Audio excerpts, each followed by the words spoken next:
A própria Mishnah, o texto mais sagrado depois da Torá, tem uma lei estranha. Maaseh Bereshit, os segredos da criação, não se ensina para dois alunos ao mesmo tempo. E tem Maaseh Merkavah, os mistérios do trono divino, não se ensina nem para um, a menos que ele seja sábio e entenda por si só as dicas que o mestre vai passar para eles. Mas por que isso? O que tem nesses conhecimentos que fizeram os rabinos criarem regras tão rígidas? Olha só, o Talmud conta que 4 grandes sábios entraram no Pardes, o pomar místico do conhecimento proibido. Ben Azai morreu na hora, Ben Zomá enlouqueceu, Acher virou herético e Rabi Akiva, só Rabi Akiva saiu em paz.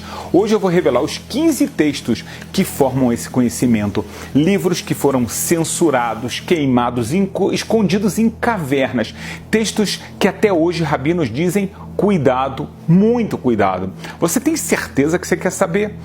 Porque, veja bem, em 1896, Salomão Scherter, ele fez uma descoberta que mudou tudo. Na sinagoga Ben Ezra, no Cairo, ele encontrou a Gnizá, um depósito secreto com 300 mil manuscritos.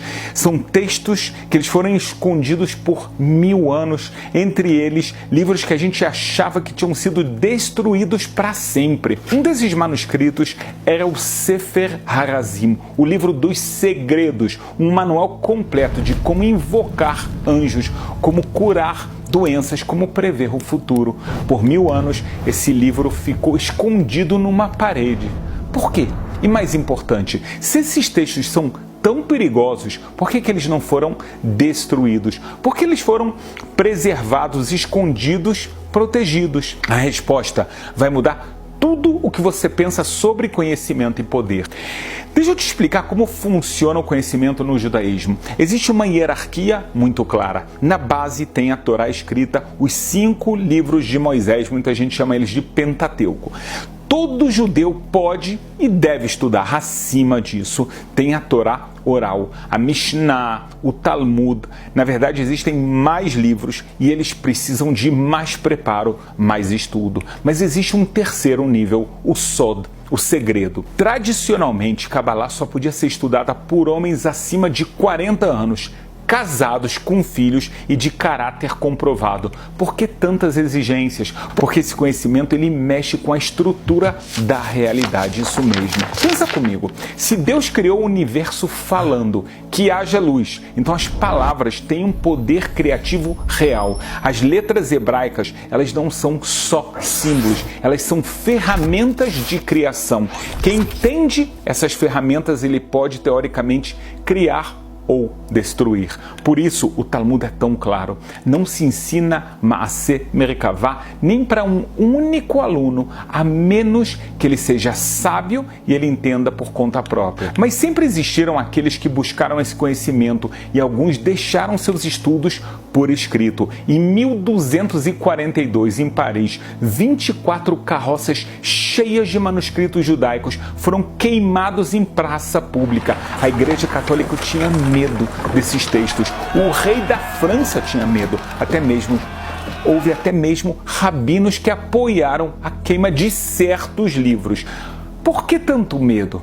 Maimônides, o maior sábio judaico da Idade Média, ele escreveu uma carta furiosa sobre um desses textos. O Shiur Komá, ele disse, é melhor queimar esse livro do que estudá-lo. Maimônides, o racionalista, o médico, o filósofo, se até ele tinha medo, não era um medo supersticioso, era medo do que acontece quando o conhecimento poderoso cai nas mãos erradas. Em 1666, um homem chamado Shabtai Tzvi, ele usou alguns desses textos para se declarar o Messias. Milhares de judeus venderam tudo e foram segui-lo. Comunidades inteiras abandonaram as suas vidas. No final, Shabtai se converteu ao Islã, isso mesmo, o trauma foi tão grande que até hoje, mais de 350 anos depois, muitas comunidades judaicas proíbem o estudo público da Kabbalah.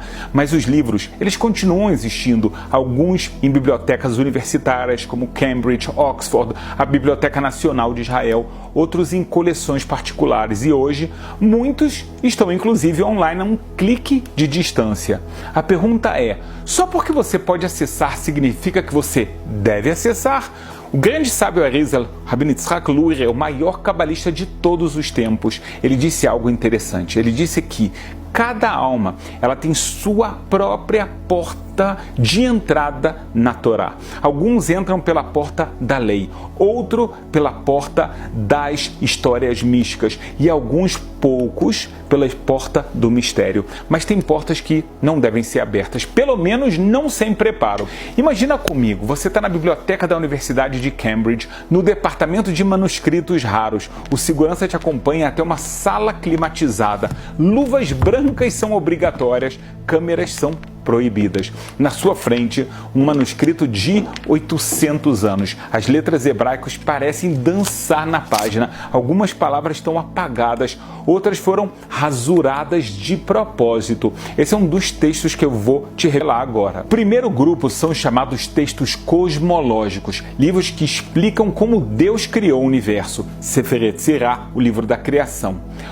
O Sefer Yetzirah, o livro da criação, é o mais antigo de todos. Alguns dizem que ele foi escrito por Abraão, outros que, na verdade, explicam de uma forma mais embasada que Deus ensinou isso para o próprio Adão. Nesse livro está revelado que Deus criou tudo com 32 caminhos de sabedoria. Vou explicar. 22 letras hebraicas e as 10 sefirot, as 10 emanações divinas. Parece abstrato, na verdade, mas o livro afirma algo perturbador. Quem dominar essas combinações, ele pode criar vida.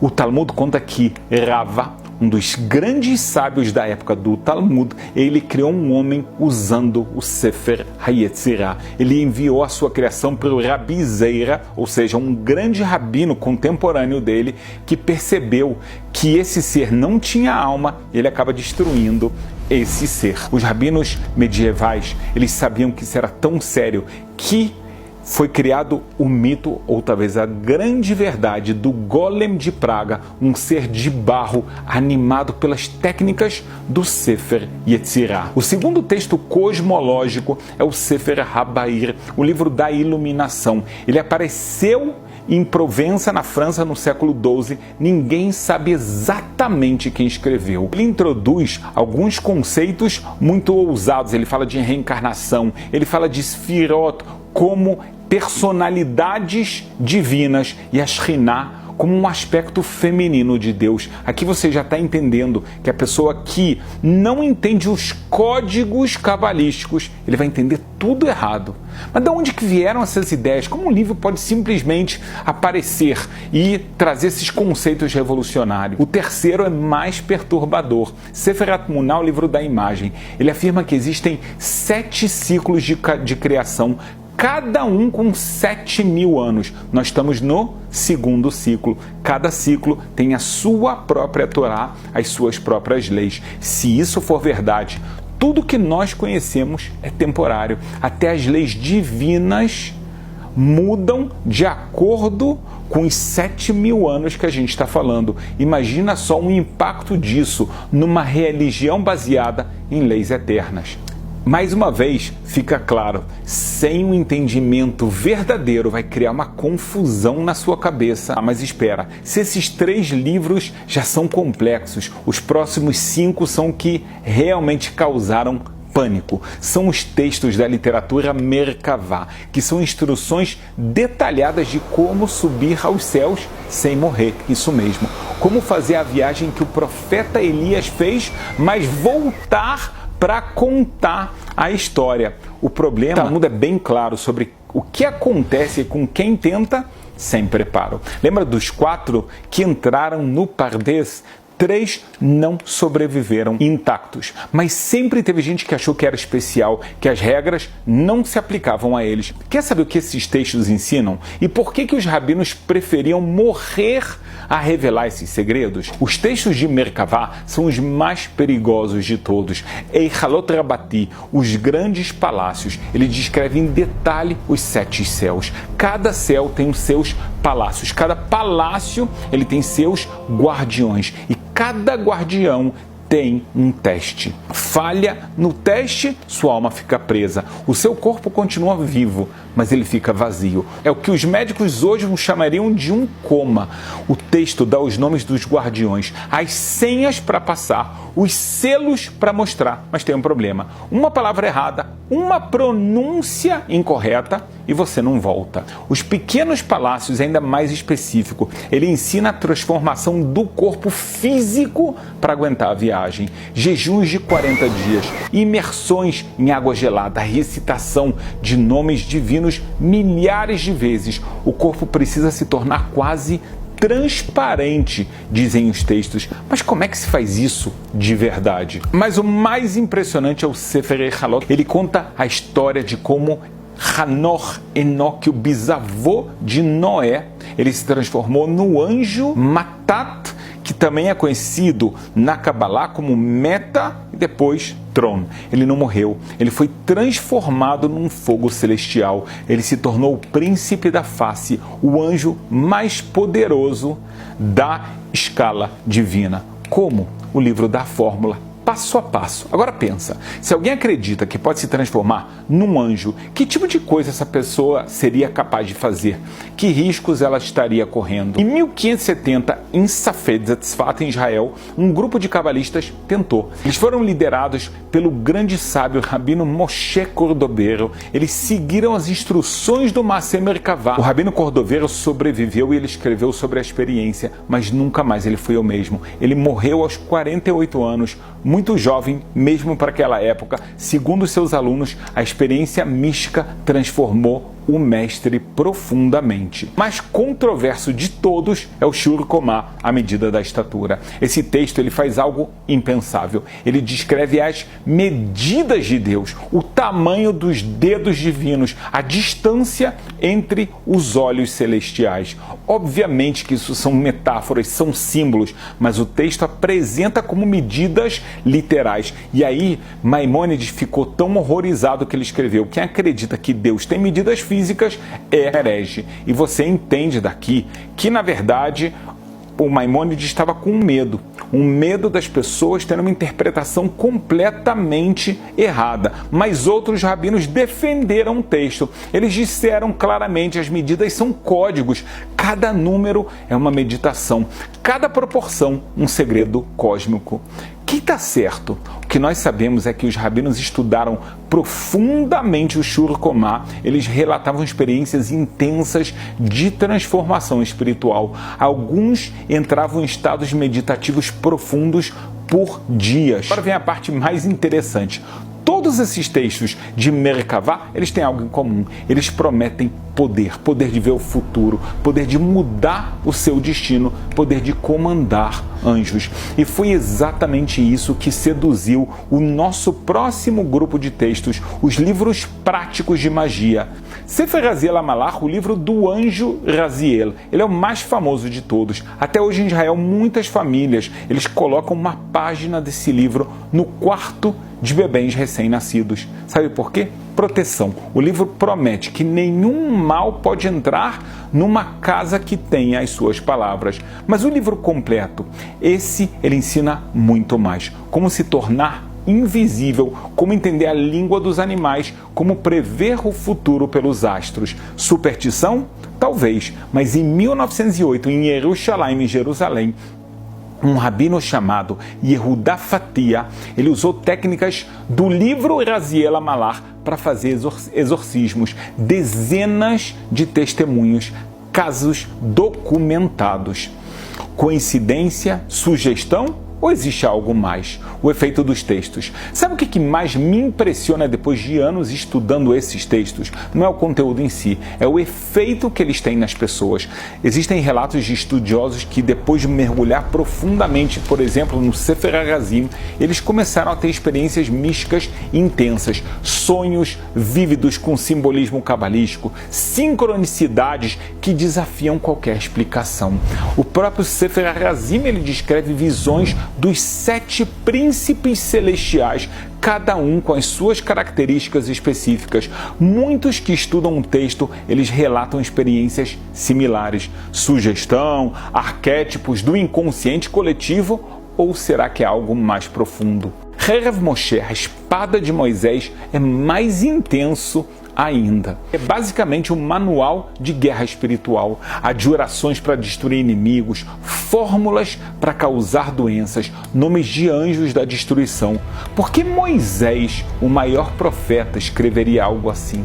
O texto explica, às vezes o mal é tão grande que ele precisa ser combatido com as suas próprias armas. Mas quem decide quando chegou esse momento? Quem tem sabedoria para usar esse poder sem se corromper? Segundo as tradições orais, durante períodos críticos da história judaica, líderes espirituais eles recorreram a esses conhecimentos para proteção, mas sempre com extrema cautela e preparação espiritual. O Shimush Teilim, o uso dos salmos, parece o mais inofensivo. Afinal, são só os salmos de Davi, tá certo? Mas esse texto ele revela que cada salmo, recitado de uma forma específica em hebraico, com as melodias certas, ele se torna uma ferramenta. Por exemplo, o Salmo 121 para proteção em viagens, o 20 para vencer julgamentos, Salmo 35 ele é contra inimigos.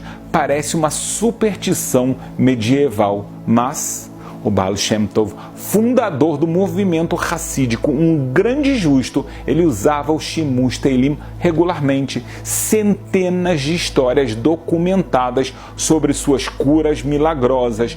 Um placebo, poder da sugestão ou os salmos realmente têm um poder quando eles são usados corretamente. Agora nós chegamos ao texto mais influente e controverso, o Zohar, por 500 anos. Após ser descoberto no século XII, o Zohar ele circulou em segredo. Os rabinos estudavam eles escondidos. Alguns diziam que era sagrado demais, outros diziam que era perigoso demais. Por quê? Ele revela que cada palavra da Torá ela tem 4 níveis de significado, que cada letra ela esconde universos inteiros, que cada mandamento é uma tecnologia espiritual. Mas o mais perturbador, o Zohar fala sobre o Sitra Achra, o outro lado, um sistema completo de forças negativas que espelha o divino. Estudar o Zohar significa conhecer os dois lados, e conhecer o mal em detalhes pode acabar sendo sedutor. E agora vem a revelação mais chocante. O Tikkunei Zohar, as 70 correções ou as 70 Tikkun em hebraico significa o seu concerto. Então, os 70 concertos do Zohar, eles contêm algo que poucos sabem. São 70 interpretações diferentes do primeiro verso da Torá. No princípio, Deus criou. Cada interpretação, ela revela uma dimensão diferente da realidade. Todas as 70 estão publicadas e disponíveis para estudo, mas a tradição diz que existem níveis de compreensão que só podem ser alcançados com orientação adequada. Por quê? Porque cada interpretação aprofunda mais na natureza da realidade e sem preparação adequada, a mente pode se perder em conceitos que transcendem a compreensão normal. O 15º texto, a lei. O 15º texto não é um livro, é uma lei. Mishnah, no Tratado de Hagigah, capítulo 2, Mishnah 1, não se expõe sobre relações proibidas para 3 pessoas ao mesmo tempo, nem sobre o Maaseh Bereshit para 2, nem sobre Maaseh Merkavah para uma única pessoa, a não ser que ele seja sábio e entenda por si mesmo. Essa é a chave de tudo. Você percebe? Não é que o conhecimento ele seja proibido, é que ele precisa ser transmitido de uma forma certa para a pessoa certa, no momento certo, como um remédio poderoso. Na dose certa, ele cura, na dose errada, ele mata. O Talmud explica por que essas restrições existem. Quando você estuda os segredos da criação em grupo, as energias se amplificam. O que uma mente aguenta, 2 podem não aguentar. É como uma voltagem elétrica. O seu corpo aguenta 12 volts, mas se liga 220 volts aí. Por isso, essa tradição ela criou salvaguardas, idade mínima, preparação moral, purificação física. Isso aqui não é elitismo, é uma proteção. Além de tudo, mais importante é o conhecimento que a pessoa já tem da Torá escrita de uma forma correta e de todos os conceitos talmúdicos também de uma forma clara e organizada na sua mente. De outra forma, a interpretação sempre vai vir ou errada ou incompleta e, ao invés de causar um benefício, vai acabar causando grandes danos. Mas aqui está o paradoxo moderno. Todos esses textos estão online hoje em dia. Qualquer pessoa com internet pode acessar o Zohar, o Sefer Yetzirah, até o Shiur Komá. As proteções antigas não existem mais, as salvaguardas foram quebradas. É como se nós tivéssemos deixado armas poderosas carregadas no playground. Alguns dizem que isso é democratização do conhecimento, que todos têm direito aos segredos, mas outros alertam: nós estamos brincando com fogo. Conhecimento sem preparo, sem orientação, sem proteção é receita para desastre. Quem está certo? Talvez a resposta esteja no próprio Talmud. Logo depois de contar sobre os 4 que entraram no Pardes, o Talmud diz algo fascinante. Rabi Akiva disse aos outros: quando vocês chegarem às pedras de mármore puro, não digam água, água, porque está escrito: quem fala mentira não permanecerá diante dos meus olhos. O que isso significa? Que o maior perigo não é o conhecimento em si, é a ilusão. É achar que você entende quando você não entende, é confundir o reflexo com a realidade. Agora eu vou revelar algo que poucos rabinos admitem publicamente. Esses 15 textos que eu mencionei, eles ainda são estudados em grupos fechados, com orientação adequada, seguindo as tradições antigas da transmissão de geração em geração. Os locais de estudo em Jerusalém, aqui mesmo, particularmente em bairros muito religiosos, como o bairro judeu da Cidade Velha, o bairro de Mea Shearim, existem grupos dedicados ao estudo profundo desses textos. Segundo a tradição milenar, o acesso ele é restrito a pessoas com décadas de preparação talmúdica. Em Tzfat, em Safed, da cidade da Kabbalah, onde viveram o grande sábio Arizal, os seus discípulos, a tradição mística continua completamente viva. Existem grupos de estudos que eles se reúnem regularmente, sempre com a orientação de mestres experientes. Por quê? Porque existe conhecimento que não pode morrer. Ele precisa ser preservado, transmitido, mesmo que para poucos. É como guardar a semente de uma planta rara. Pode ser perigoso, mas e se um dia a gente precisar dela? O Sefer Raziel Amalar, por exemplo, ele existe em várias versões. A edição impressa comum, ela está disponível, mas os estudiosos sabem que existem manuscritos com variações significativas em bibliotecas e até em coleções privadas. O que diferencia essas versões? Principalmente o nível de detalhamento nas práticas místicas. Algumas versões são mais seguras para estudo geral, enquanto outras elas contêm elementos que a tradição considera apropriados apenas para estudiosos avançados. Erev Moshe e outros textos. O Erev Moshe tem uma história fascinante de preservação. Os manuscritos desse texto, eles foram encontrados em diversas comunidades judaicas, do Iêmen ao Marrocos, cada um preservando variações únicas. Durante as grandes imigrações judaicas do século XX, muitos desses manuscritos eles foram trazidos para Israel, onde hoje eles são estudados em instituições acadêmicas, o que não é muito bom, mas também em lugares religiosos. O Shiur Komá causou tanta controvérsia que existem múltiplas versões, algumas mais simbólicas, outras mais literais. Estudiosos modernos que eles dedicaram anos analisando essas diferenças. Alguns pesquisadores, eles sugerem que as medidas podem representar conceitos matemáticos ou proporções harmônicas muito similar ao que nós encontramos na geometria sagrada de outras tradições. Os textos da Merkavá, eles continuam sendo estudados, principalmente em casas de estudo e também em alguns contextos acadêmicos. O problema da academia é que ela não consegue entender, eles não estão preparados com o conhecimento talmúdico, eles estudam como se fosse um livro em grego, mas não entendem todo o contexto espiritual sagrado. A diferença está na abordagem, tá? Os acadêmicos, eles estudam como uma espécie de um fenômeno histórico. Quanto à verdade desses livros, eles sabem que a abordagem tradicional exige preparação e cautela. O Zohar tem uma situação única. Ele está publicado, ele está disponível, mas os rabinos cabalistas enfatizam que o estudo adequado, ele requer orientação. Não é apenas para entender o aramaico, que é complexo, mas é para compreender as múltiplas camadas de significado. Eu posso falar para vocês que pessoalmente, inúmeras vezes, vêm alunos para mim da Academia de Moisés, alunos da mentoria, e me comentam: Rabino, eu estudei com o fulano de tal, com a fulana, o mestre de Cabala, até falar um nome errado, e eu estudei o conceito que está no Zohar, e eu escuto e estava tudo errado. Até porque o mestre ensinou errado, porque ele não estava preparado. Então tem que tomar cuidado, a orientação tem que ser correta e você tem que estar preparado.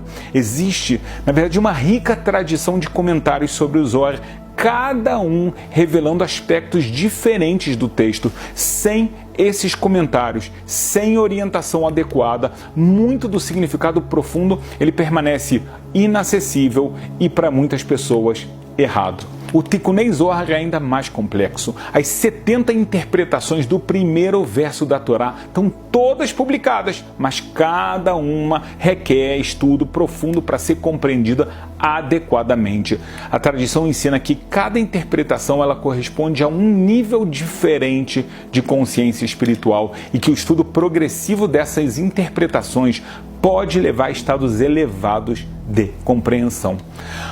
Mas o mais impressionante é como esses textos continuam relevantes. Em 2012, físicos descobriram o bóson de Higgs, a partícula de Deus. É interessante notar que no Sefer HaYetzirah se fala sobre a criação começando com um ponto singular de luz infinita, conceito que muitos comparam exatamente ao Big Bang. A neurociência descobriu que meditação altera fisicamente o cérebro. Os textos de Merkavá, eles são essencialmente manuais de meditação profunda. Será que os antigos, eles já intuíram algo sobre a plasticidade neural?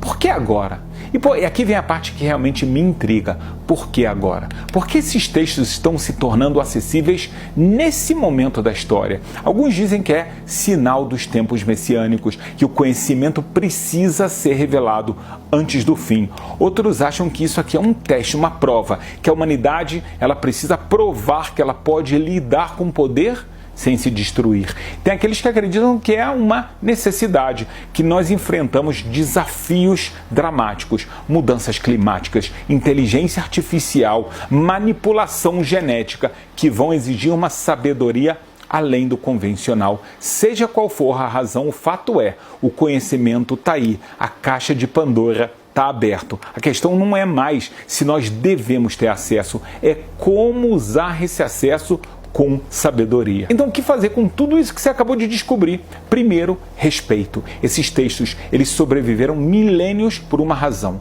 Gerações de sábios, eles dedicaram vidas inteiras para entender os textos. Não é YouTube tutorial que você assiste e sai aplicando. Segundo, se você sentiu curiosidade genuína, então busca uma orientação adequada. Existem rabinos, existem professores, existem algumas instituições sérias que podem guiar com segurança. Só que, infelizmente, existem mais instituições ou pseudo-sábios que não sabem direito e usam isso de uma forma comercial. Então você vai ter que tomar muito cuidado. Terceiro e mais importante, questione as suas motivações. Você quer conhecimento para quê? Você quer ter poder? É curiosidade? É crescimento espiritual? A tradição judaica diz: quem estuda para ensinar, recebe ajuda para aprender e ensinar. Quem estuda para praticar, ele recebe ajuda para aprender, ensinar e praticar. Mas quem estuda por motivos errados, a humildade do conhecimento. Olha, eu estudo esses textos há décadas e quanto mais eu aprendo, mais eu percebo o quanto eu não sei. É como o oceano. Você entra achando que você vai conquistar as ondas, mas depois você percebe que o máximo que você pode fazer é apenas flutuar. Esses 15 textos que eu revelei hoje, eles são apenas a ponta do iceberg. Existe um universo inteiro de conhecimento místico judaico, alguns perdidos, outros escondidos, muitos esperando alguém indigno para recebê-los. Se isso mexeu com você, imagine o que descobrir o poder oculto do seu próprio nome pode fazer. Pela sabedoria milenar da Kabbalah, cada nome carrega um código espiritual, com seu propósito, suas lutas e suas bênçãos. Quando você adquire a consultoria, eu recebo seu nome completo e preparo uma análise individual. Revelo sua Guemátria, o nome divino ligado à sua alma, o anjo que te rege, o salmo que te protege, sua missão de vida e as práticas espirituais